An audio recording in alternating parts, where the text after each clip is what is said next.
lamun mama sempur mama Bakri dek ditanya masalah ku Kiai ti Jawa Tengah 10 masalah Mama Bakri geus nyieun heula we masalah 10 masalah nu bakal ditanya ditenden di luhur di dinya ngebeng-breng gede tempelkeun di dinya tamu datang Kiai di Jawa Tengah sababaraha Kiai diantarana Kiai Abdul Hamid. Waalaikum cek santai Waalaikumsalam mangga cali cek duduk bere cai bari kieu neuleuhan lafad-lafad nu aya di dinding di antara nu kabaca jahil percis naon nu deuk ditanyakeun geus aya kabeh di dinya. Masya Allah cek Kiai di Semarang. Ieu mah teu kudu kapanggih jeung mama urang geus dijawab ti heula di dinya. Ya Allah ya Rabbi. Mun urang bisa kos kitu pake main cimplong. Waduh. Ya Allah, ya Rabbi Gusti. Iyalah hamba-hamba Allah. Diberenya ku Gusti Allah, tapi jalanna mah biasa bae. Henteu asa aing, henteu kumaha. Masya Allah, kitulah ahli-ahli Allah nu geus datang ka tahapan ma'rifatullah. Jadi urang ya tercengang kadang-kadang, kaget kadang-kadang, enggeusna oja heueuh. Ieulah ilham terhadap para aulia-aulia Allah. Masya Allah karim. Aya kiai hayang nyaho ku tenar-tenarna Mama Bakri kaistimewaanana. Maka datanglah salah seorang santri tim Mesir kiai hayang nyaho kaistimewaan Mama Bakri katropong ku Mama Bakri padahal nyana teu ngomong kasaha namu sanggeusna namu milu ngaji katempo meureun ku Mama Bakri. Mama Bakri ngabahas bismillah ti mimiti ba huruf jar ismi majrur huruf jar lamad janaka zahir ismi mudhaf Allah ismun karim mudhafun ilaih ar-rahmani jadi sifat awal ar-rahim sifat hakiki ari pelanggaran beres ku Mama Bakri dielal bismillah subismina subismina su ismuna susimuna laji fi'lun terus usus domatu alal wawi terus datang ka beres dia terus ku Mama Bakri teh kitu diasupkeun kana pan ma'ani terus diasupan ku pan naon kitu mantek terus pan bade didinyalah timbul munazoroh rame bismillah teti mimiti sakali ngaji 2 kali 3 4 kaharti keleh ku santri-santri barang geus saminggu mah geus teu kaharti eta cacak-cacak santri baheula ku ari mang mimiti ngaji ge haju teu kaharti bae kan kadituna eta kiai tim Mesir teh senyum-senyum bae seminggu masih kaharti barang geus lewat ti seminggu mah nyana geus teu kahartieun sarua bae pohara jasa ilmu tidinyalah langsung manehara yang berguru ilmu hakikat ka Mama Bakri lantaran kanyahoan isi kandungan hatena hayang nyaho coba ilmu mama datang ka mana ieu ku mama diteruskeun ba terus deuk ka harti deuk henteu terus bae hoyo datang ka teu ka harti ku jan kitulah ahli-ahli Allah idinya kakar taslim berarti istimewa Mama Bakri itu orang mun ngaji di Mama Bakri biasa baik artinya biasa baik biasa eueuh leuwih tapi ketika aya masalah anu rumit seakan eueuh masalah nu rumit di otak Mama Bakri iyalah ahli-ahli Allah almarhum Abah kitu Agrat mitoha Abah Bapak kolot kula min jihati Umi manehna santren di dieu sok ngusna jago nasrib segala rupa bahkan hikmat lagi jago jasa nang tangan gelutnya nama sebab boga rasa ti Banten tuh golok pak jadi potong-potongkeun ku jana ieu tah Bapak kolot masantren lah ka benda bareng jeung Habib Lutfi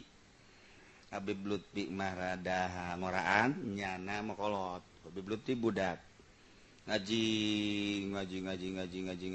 beres terakhir ka Mama Bakri ti dieu lah ka imah ti imah kawin sanggasa kawin terus pesantren dah bil barokah tabaruk ka Mama Bakri pesantren ka ditu naik kareta langsung datang sanggasa datang disurah ku mama cak mama teh mama santren bae bagus tabaruk bil barokah lain letik-letik ganjarana ngan tetep ai qodoanin mah kudu di qodo salat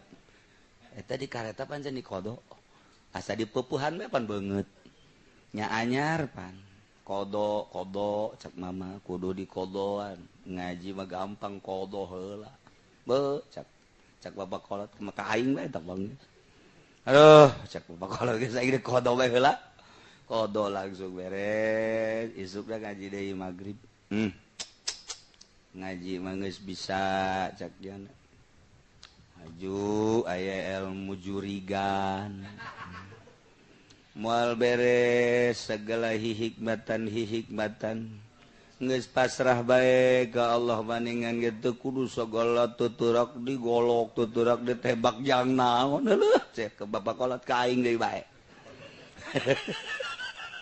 kaing deui bae jagana satungtung can dipicin mah ilmu disurah bae isuk ngaji kitu deui bae hook meureun eta ilmu nang muasaan padahal mah perang henteu naon henteu jang naon cenah ilmu kos kitu jalamun paeh mah teh jadi siksa cenah ilmu kos kitu teh ke isuk ngaji kitu deui bae kaing deui bae piceun ku nya geus moal diwirid-wirid ilmu hikmat mah geus bae geus pokona ngaji ieu bae mah nasrib ngelal ngasal geus sapinah geus sabae geus dikadinyakeun bagus cak nyana kodong geus ilmu juri geus dipikeun ngan aya kedeh cak nyana eta di jero hate aing si hicicing di mitoha apa di imah sorangan di mitoha apa di imah sukulon haju boga pikiran gos kitu sedengkeun pan bapak kolot kitu tah aing si cicing di imah apa di mitoha di imah apa di kanyawan keneh bae teh aing di mitoha apa teh teu naonan cek Mama Bakri teh make jeung boga pikiran-pikiran kos kitu atuh ieu pasrahkeun bae ka Gusti Allah ja ibadah mah di mana ge jadi bedek di mitoha ka Allah ibadah deuk di lemur sorangan ka Allah make jeung hayang ditutur-tutur ku masyarakat ka Allah deuk di mana bae hirup Allah ibadah bae urang ibadah Allah mah di dinya aya geus teh kudu mikiran hayang boga santri hayang boga masyarakat kamar ria nu kos kitu mah aduh aing dipeupuhan deui bae cek mitoha beres geus aing mah geus lah kumaha Allah bae geus lah geus kumaha Allah we beak geus kabeh di jero hate teh geus kabeh kumaha Allah bagus kuari mah cek Mama Bakri geus di jero hate teh geus lempeng kuari mah hiji kodong geus eta pan batur teh jauh lakon eta santri teh anu saja betul ya pan ai kasorangan mah nyaho aing eta ilmu juri geus dipikeun cicing geus kuari mah geus lempeng biasa kunaon haju mikiran kumaha napakah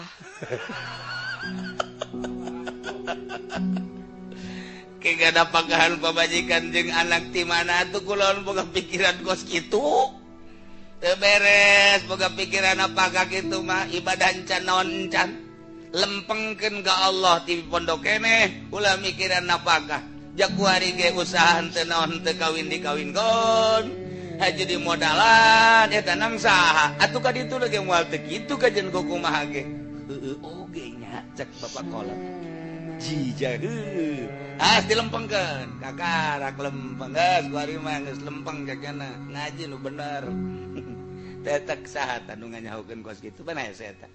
ya Allah ya Rabbi karasa ku sorangan beuh mantak geus cek bapak kolot ka dieu bae ngomong ngaji naon deui mendek ngaji ilmu marifat bae disurah deui bae sagala hayang ngaji marifat sagala naon kajawan bae aing kudu kumaha tuh ieu cek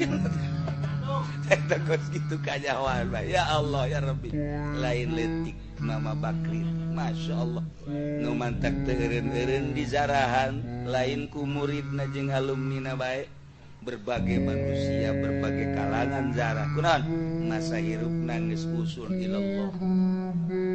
kos kitu ieulah wal arif yang kudu ila suhudil qudrat kabaca langkah-langkah jelema urang ge saliwat maka baca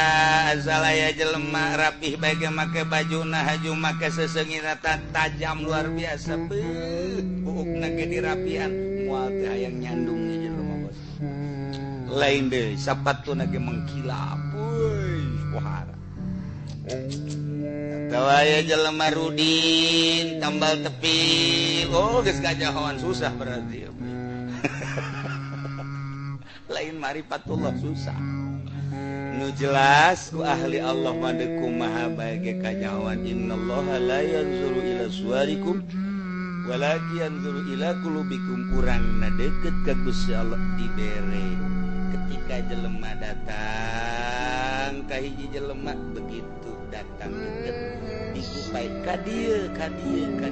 urang ge ka Gusti Allah kuari Allahumma seakan urang jauh ketika urang geus usul moal hayang Allahummaan sebab cak Allah kadieu teu kudu Allahummaan kadieu mantak man sagolani zikri an masalati saha jelema anu katungkul zikir ka kaula teu kaburu menta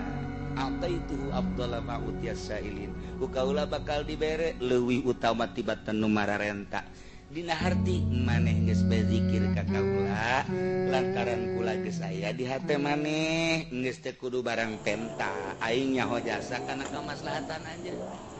isu kamaslahatan kudu sakitu isu kada besok da kudu sakitu minggu hareup kudu kamaslahatan anu boga duit sakehan daun hareup engke bakal boga anak kamaslahatan teh hayang eta geus ulah kudu pun tapenta aing leuwih nyaho kamaslahatan sia sebab sia dedeketan jeung aing isuk pageto tahun hareup dan selanjutnya ku aing geus dikayahokeun kamaslahatan jeung maneh anak maneh incu maneh geus teu kudu pun tapenta zikir sia ka aing mantap loba nu zikir itu salat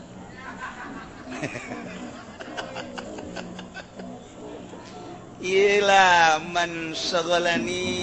zikri an masalati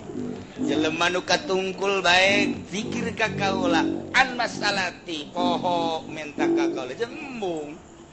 lantaran urang jauh bagegeroan pan urang jauh gegeroan zaid ka dieu abah ka dieu emak nu ngagero berarti jauh urang ge Allahumma ya Allah Allahumma seakan urang jauh ketika urang deket urang henteu emak henteu cak emak kayap ka dieu cak abah ieu ka dieu gitulah urang jeung Gusti Allah teh keur carita kikiasan heulanan padahal Allah mah holik ngan ieu mah supaya kaharti ketika urang masih kana Allahumma urang berarti jauh jeung Gusti Allah okos urang Ka'bah urang abah tungguan maka dia jauh berarti ketika deket jamual aya deket ngarendeng abah tungguan seker ngarendeng bolon sia ieu supaya kaharti bahasa wali teh kos kitu bahasa wali teh kos kitu Tuan Abdul Qadir ngajelaskeun seperti kitu urang teh kuari mah zikir la ilaha illallah la ilaha illallah la ilaha ngadoa Allahumma komo lamun aju aya cau Ambon gede panjang doana Allahumma komo Habib Rozak mah Allahumma waduh pohara jasa giliran beuh nu mere cau pendek doana nah ya Allahumma jauh berarti jeung Allah deket mah moal Allahummaan net nahnu aqrabu ilaihi min hablil warid wa nahnu kaula leuwih deukeut tibatan urat genggero lamun leuwih deukeut bahasa kitu isin jasa atuh Allah teh nyahueun kana gurak-gerik urang teu pernah teu nyaho Allah teh ngadenge kana sagala rupa teu pernah teu ngadenge Allah teh ningalikeun kana teu pernah teu ningali je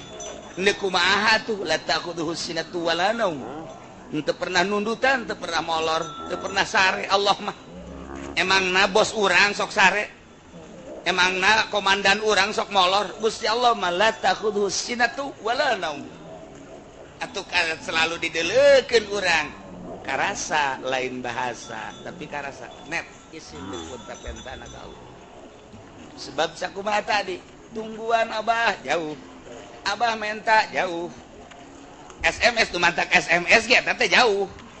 nu mantak SMS ge aku cinta padamu eta jauh berarti lamun deket urang ngarendeng jeung ka bogoh urang aja urang SMS aku cinta padamu ih gombal deket sih pakai SMS itu bilang aja sih wah kalau gitu ini mah belum keluar waktunya dari Grogol udah keluar duluan kali jeung Allah urang Allahumma jauh ketika urang geus deket teu wani Allahumma